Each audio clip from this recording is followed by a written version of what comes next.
Hey there, kiddos. This is Miss Trainer, and I am the Track 3 math teacher.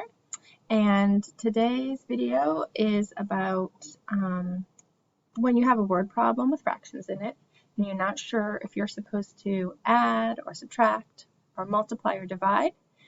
Just some extra practice with making that decision, choosing your operation when you've got a word problem that's fractions.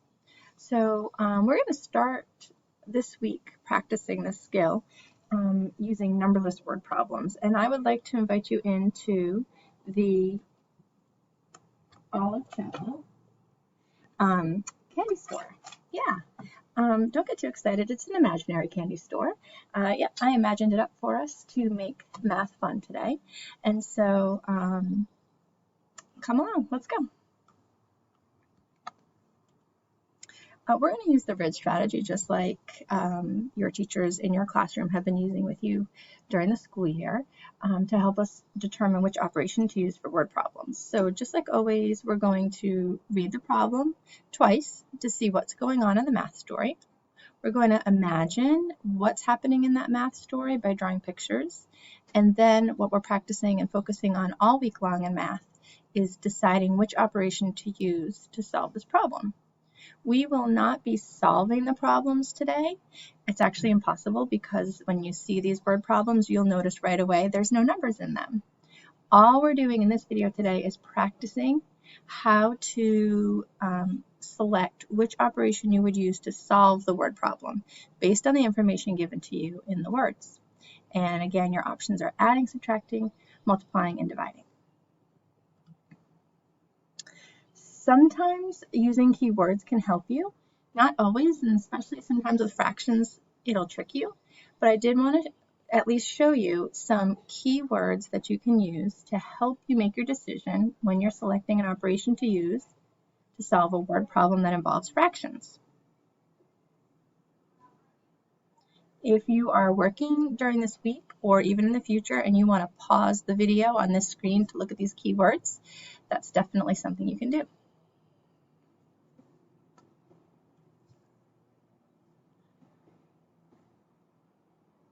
So here are our word problems from the Olive Chapel candy store.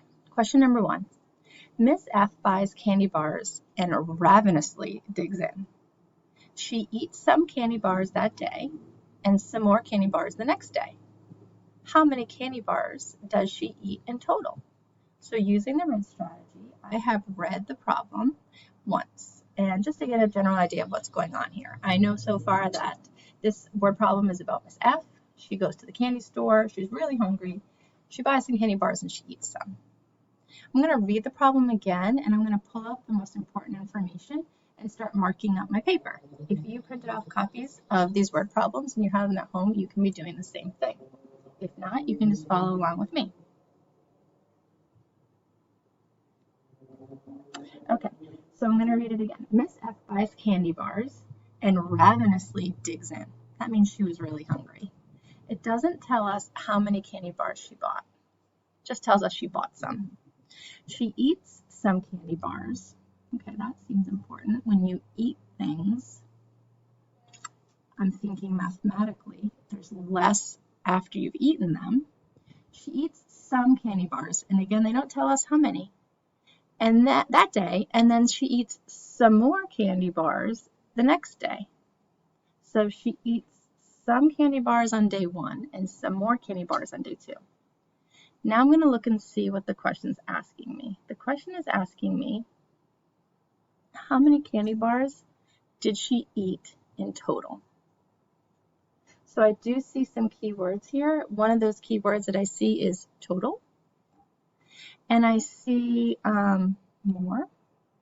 So those are two keywords that are making me think that maybe this is an addition problem.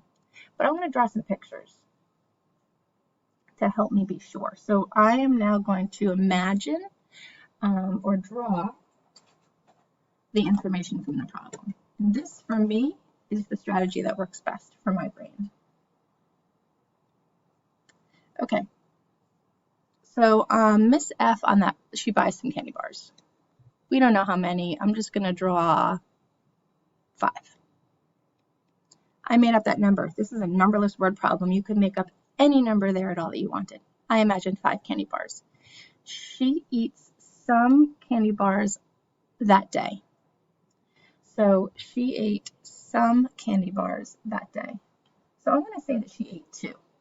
I'm going to say that Miss F ate this candy bar and this candy bar on that first day. She ate some more candy bars the next day.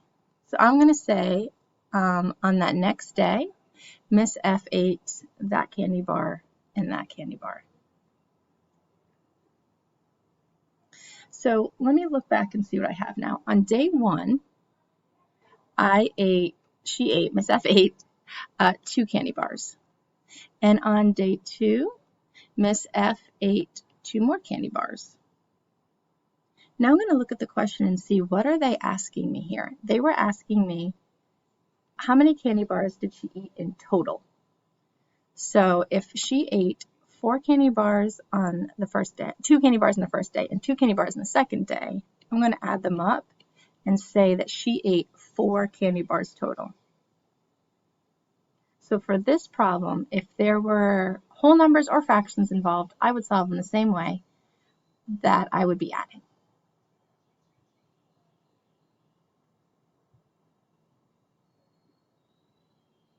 All right, let's look at question number 2. Mr. Williams buys some candy bars from the Olive Chapel candy store and shares some of them with Mrs. Turner. How many candy bars does he keep for himself? So I just read through the math story once just to get an idea of what's going on. Mr. Williams is at the candy store. He buys some candy bars and he shares some candy bars. And the question here is, how many candy bars does he keep for himself? So I want to go back and reread the problem and underline or highlight the most important information. I think it's important. Mr. Williams buys candy bars. Oops.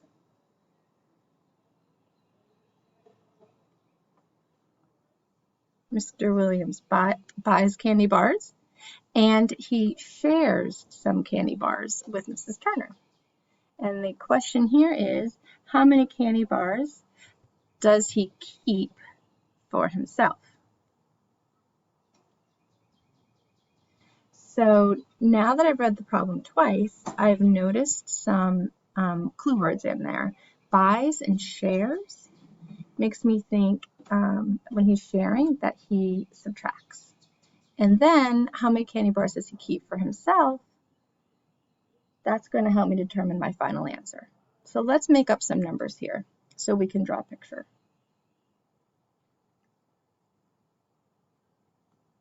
Let's say Mr. Williams buys 3 candy bars.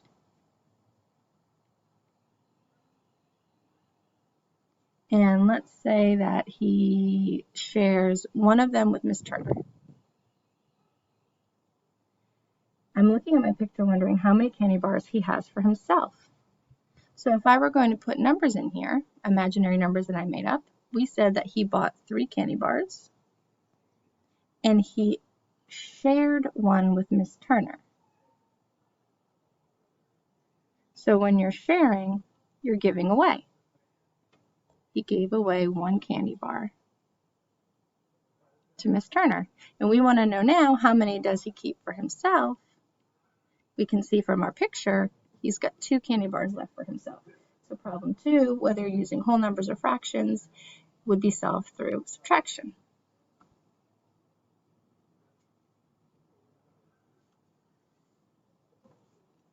Okay, number 3. Miss Lanier purchases some candy bars. Coach Roberts, who is very hungry, wrestles some of them away from her. How many candy bars does poor Miss Lanier have left? So this is a funny one to read through the first time. I'm reading here that Miss Lanier buys some candy bars, and I see a clue word in there. Purchases some candy bars. Coach Roberts wrestles some of them away from her. And my question here is, how many candy bars does Miss Lanier have left? And I see another clue word in there. Left, have left.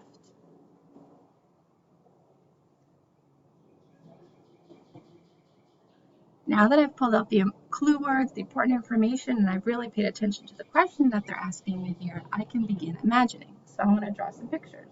So I have Miss Lanier purchases some candy bars. Again, we don't know. These are numberless word problems. We'll say that Miss Lanier bought 4 candy bars.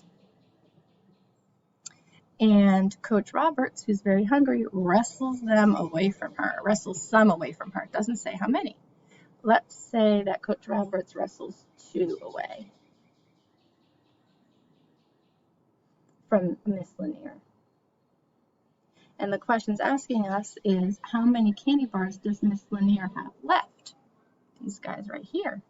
So now that we've looked for some keywords and we've drawn a picture, we can try to think about the operation that happened here. In our imaginary story where we added numbers, we had 4 candy bars that Miss Lanier purchased. And Coach Roberts took away, subtract, 2 of them from her. And Miss Lanier was left with 2 candy bars. So for this problem, number 3, whether you have whole numbers or fractions, to solve it, you would subtract.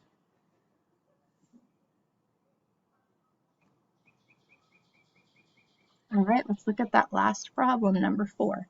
Miss Brockway buys some candy bars to share with her family. How many candy bars will they each get? Oops, that should be a question mark in there. Miss Brockway has a husband and 2 children. So we just read through the problem once to see what this problem is about. It's about Miss Brockway buying some candy bars, and she's going to share them with her family. And we want to know how many candy bars will they each get. And we have this information in here about who's in her family. So let's go ahead and pull out some important information. Miss Brockway buys some candy bars to share with her family. So she buys them. That's a keyword, a clue word for me. And then she's going to share them. That's a clue. How many candy bars will they each get? That's a clue word too. And that is my question. Right here. How many candy bars will they each get?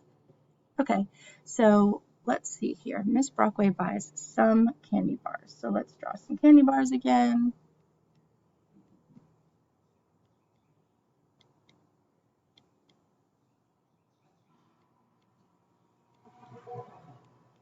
These are my candy bars.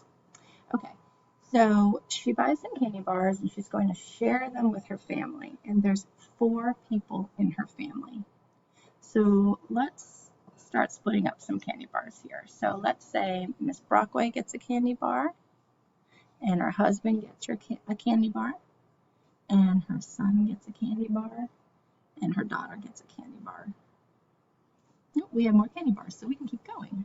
Miss Brockway can get a candy bar, her husband can get a candy bar, her son can get a candy bar, and her daughter can get a candy bar. What did we just do here? Looking at our picture, what we did was we split up the candy bars that we had. We had, so that they could be shared, right? We had 1, 2, 3, 4, 5, 6, 7, 8 candy bars. And we split them up between 4 people. So when you're splitting up, you're dividing. You split them up amongst the 4 people in her family. And when we looked at it, we saw that everybody got 2 candy bars. So for this problem, whether you're using whole numbers or fractions, you would be using division to solve the problem. Okay, kiddos, today's assignment after watching this video is to do the exit ticket. And there are 6 numberless word problems. And you'll use the red strategy, except for the last step of do, to determine which operation to use. And if you get confused, please watch this video again or send a message to your teacher. Have a great day, and thanks for joining me at the candy store.